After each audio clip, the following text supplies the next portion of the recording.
And finally we come to the grand finale, the monsters of D1 with their four-wheel drive and 500 brake horsepower engines. There are two duels to follow in the A final. The first for the title between Samuel Peu, who starts in second, and Gaëtan Sarrazin, who's down in fifth. There's also a scrap for third in the championship between Jérôme Grosset-Janin and Philippe Tilmer, who occupy the second row between them. Now, as the lights go green, it's Sarrazin that's quickest off the mark, giving him the line into the first corner. But once again, the track simply isn't wide enough. That results in a big coming together, mostly involving Grosset-Janin, Peu and Wilt. Fabien Paillet escapes in the lead, but behind him, Peu and Sarrazin, the rivals to the title, are neck and neck for second place. Remember that whoever finishes ahead of the other takes the title, and it's Peu that finally nudges ahead. Unfortunately, it's already over for Tilmer, and with that he says goodbye to his chances of finishing third in the 2011 championship. So after that eventful start, the running order is as follows. Fabien Paillet leads, just ahead of Sarrazin. Then it's Grosset-Janin and Wilt, who decides to take his joker straight away. Having lost out on the first corner instant, he sees it as his only way back.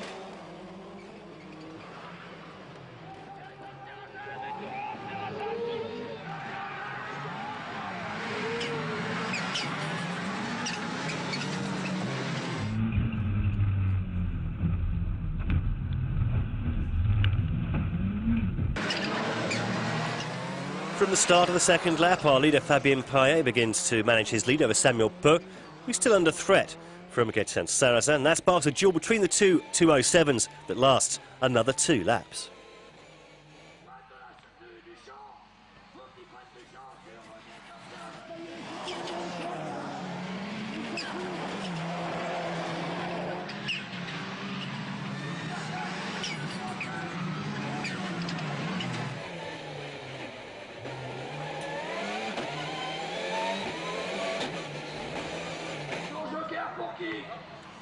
By the third lap, Sarrazin realises there's no way past Peu, so shifts strategy by going for his joker.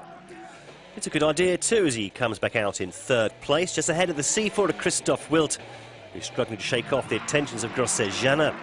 Unfortunately, the Chanoine driver's race is over on the third lap with a sick engine. Free from any pressure behind, Wilt goes on the attack and tries to close the gap to Sarrazin in third place, who himself is pedal to the metal as he tries to put in some fast times ahead of Peu's own choker lap. However, against all the odds, it's not Peu that takes the joker on lap 4, but instead it's our leader Fabien Paillet. He comes back out in second place behind the championship leader.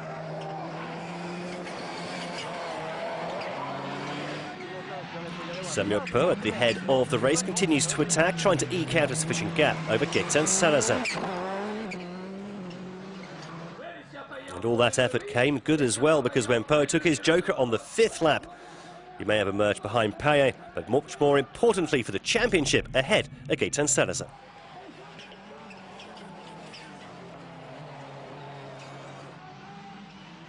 The Breton throws caution to the wind in his attempt to get back in contact with Peu.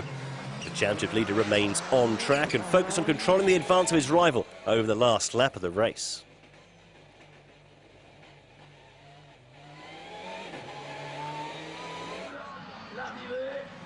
Finally, after a perfectly judged 6 laps, Fabien Paillet completes his second win of the year ahead of Peu and Sarrazin, allowing him to move into the top 5 in the overall standings. A great finish to a season plagued by mechanical problems.